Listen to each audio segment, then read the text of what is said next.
Welcome to Business Innovators Radio, featuring industry influencers and trendsetters sharing proven strategies to help you build a better life right now. Hi, this is Tammy Patzer, and today's guest is Teresa Jenkins, author of Making Democracy Count. Teresa provides factual information about the important issues you are facing in this election year. Welcome, Teresa. Thank you. I am really excited to talk to you because, as you know, 2016 is an election year, and people are literally up in arms. They don't know who's the best candidate. They don't know the facts about the issues. And you have come along with Making Democracy Work Again, which is what everyone in America wants. They want our system to work. So can you tell me a little bit about how you came to write this book and your background? Well, absolutely. And thank you, Tammy. As you have mentioned, people are very frustrated, and many voters are also very confused. So I'm trying to help those voters through this election cycle. I talk to too many people that are just so frustrated that they're deciding maybe they won't even cast their ballot this November. And I even talked with some people that didn't vote in the primary election that we had here in Florida yesterday. And that is very concerning to me, because what it takes to make democracy work again is for voters, all voters, to cast their ballot this coming November. And in order to do that, they have to be educated on the issues. And that's where it gets confusing right now. We have politicians on both sides of the aisle that are trying to sell us policies that they plan to put forward should they enter the White House or the Senate or the U.S. Congress or even state houses across the country. So how do we decide whether or not they're selling us snake oil, or whether or not it is something that is actually going to be able to be put into place as a policy? So what my book does is, first of all, it lays out the origin of why do we have such a messed up political system right now? How did things get so bad? And by understanding that, we can begin to reverse the tide. And it lays bare the origin of dysfunction, and it provides also the readers with the impact, the effect of this dysfunction on their lives and on issues that may be important to them, such as jobs, such as wages, maybe it's health care, maybe it's education for their children, whatever it may be. And even some people are also extremely concerned about gun safety in this country. So I talk about the impact of dysfunction right now and how it could potentially get even worse if we don't cast our ballot in November. And I've been in politics a long time. I've been in Washington, D.C. I've worked under Presidents Clinton and George W. Bush, and I've worked in politics at the state level and the local level. So I have a good understanding of how things work, and in that regard, I have a very positive perspective and view on how we can make things better. I know that many people, they feel, you mentioned that you talked to people who said they didn't even vote in the primary election, and you said that was a big concern to you. Why do people feel like their votes don't count, or that one person doesn't make a difference? I think it's what they've been witnessing over the past couple of years.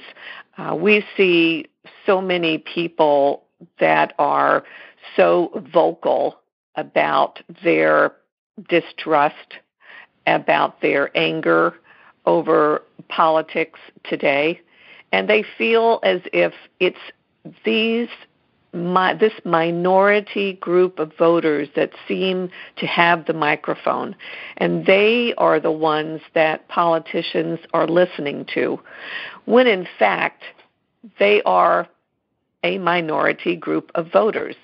So other voters, if they would cast their ballot, could outvote these loud, vocal activists, and we can actually start making things work again. I think people are also just a bit confused as to who to vote for.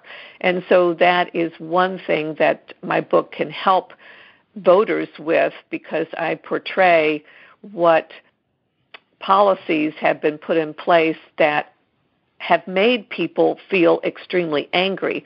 So if you are angry about the direction that the country is going on those issues important to you, then the way to fix that, the only way to fix that, is to vote. And we can outvote those minority vocal voters who seem to have grabbed the microphone and taken the voice away from the rest of us.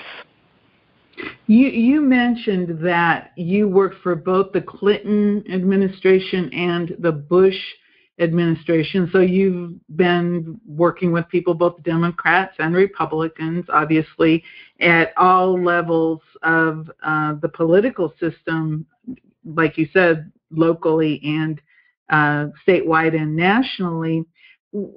What are some of the misconceptions that the average voter has? I know that many people, for example, they see the presidency and they give that one person like a lot of power, but is that one person really in that powerful position, or what is it? And when they vote at every level, can you talk a little bit about the real power structure? Yeah, the real power structure, everyone thinks, as you mentioned, that it resides in that one person that sits in the White House. And that's really not true. And I think that has become quite evident in the past couple of years when you see the president that we have now, President Obama, attempting to get some things done. Let's just focus on one issue, such as gun safety. He attempts to put some rules in place to have better background investigations for gun purchases, not only at gun shops, but also over the internet, which is, to me, a very serious issue, that you can buy a gun over the internet and that gun can't be traced, and you're giving it to a person who shouldn't have it, who has very dangerous motives. But what is portrayed is that the president is coming after your guns, and that is not true, but things are getting twisted. So the power to get things done resides both also in the Senate and in the U.S. Congress. So in order to get things done, we need to have everyone working together. And Tammy, that's been the problem.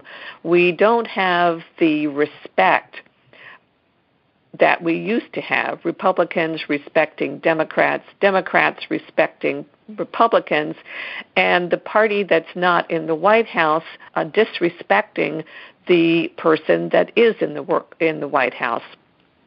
The result is nothing gets done because there isn't a willingness to compromise any longer. So we have to get politicians in the Congress and in the Senate that are willing to compromise, because that is the beauty of democracy. Everybody doesn't get exactly what they want, but we engage in such meaningful conversations that we better understand what both parties want, and we can do a little give and take. We have to bend a little. The trouble is right now that no one wants to bend. People want to have it all. They want to have everything in their manifesto, everything that they believe in. There is no compromise. So the power doesn't really reside in the person in the White House. It resides also in the Congress, but also, I would say, at the state level as well, because that's where a lot of things can get done. If we can't fix Washington, things can get done at the local and the state level. There can be measures put in place, for example, to put more strict background investigations in place before a person purchases a gun, to make sure that they are a person who is going to use it wisely and not to do harm to other people or to groups of people, as we've seen with some gun violence recently in this country. So there are some misconceptions. As you mentioned, Tammy, certainly there are misconceptions that one person in the White House controls it all. That shows that we don't want dictatorship in this country. We want democracy. Right. You say it took you 5 years to develop this book, and you've researched it and you've gotten factual information. Can you give me just a short list, if somebody is interested, what facts and which issues did you focus on in Make Democracy Work Again? Yes, it did take me 5 years. And, Tammy, I had really not planned to even write a book. I had been keeping spiral notebooks of things that have been happening in the country that disturbed me, confused me, things that I wanted to find more information about. And I kept developing these notebooks, and they just got bigger and bigger and bigger. And I said, you know what? There are people in my shoes. There are people just like me that are confused, that want answers.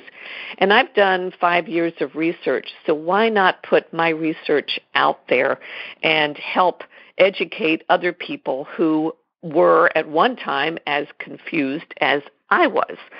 So I have written this book, and I've got about 14 chapters that describe a number of things. Immigration reform, for example, social programs, including Social Security, Medicare, Medicaid, health care, food stamps. I have a chapter that addresses education, the rise of charter schools in this country, the rise in the desire by some politicians to privatize our educational system.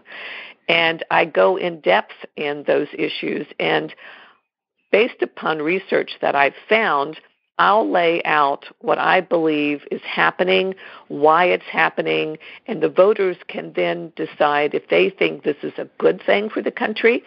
Should education be privatized? And what exactly does that mean for my children? And so voters can read that and take away information to help them make decisions when we get up to the election in November. If somebody wants more information, how can they find it? Well, I have a number of ways that people can reach me. I have a Twitter account at Jenkins_Teresa, and Teresa is without an H. And I have a blog, which is progressiveindependence.com. And I have a Facebook account, which is Progressive Independence. And you can follow me on all of those social medias, and you can find more information about the book and where to purchase it. It is available on Amazon for purchase, and I'm hoping that it will be available in other bookstores as well, which is something I'm working on right now to make it available and easy for people to obtain. So when that happens, you can find out exactly where it can be located on the Twitter account, Facebook, as well as my blog. Great, thank you.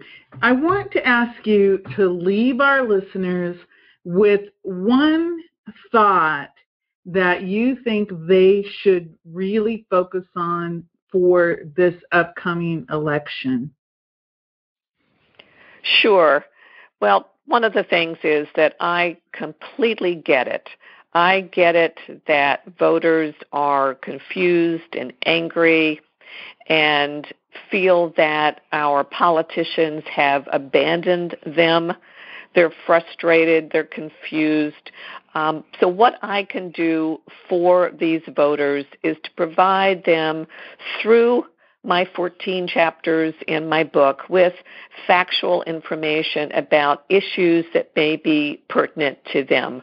So if, for example, you have interest in knowing more about some voter laws that have happened in your state, such as an increase in voter identification laws or cutback in early voting, then you can read that chapter of the book to get a clear understanding of why these voter laws have been enacted in the last couple of years. What's the real reason behind them? So what I provide for you is factual information about issues, a number of issues that may be important to you. And this, in turn, can help you decide how to vote in the upcoming election that's going to happen this November. Thank you, Teresa. Teresa Jenkins is the author of Making Democracy Work Again. You can go check it out at her blog or get it on Amazon. This is Tammy Patzer. Go make it a great day. Thanks for listening to Business Innovators Radio. To hear all episodes featuring leading industry influencers and trendsetters, visit us online at businessinnovatorsradio.com today.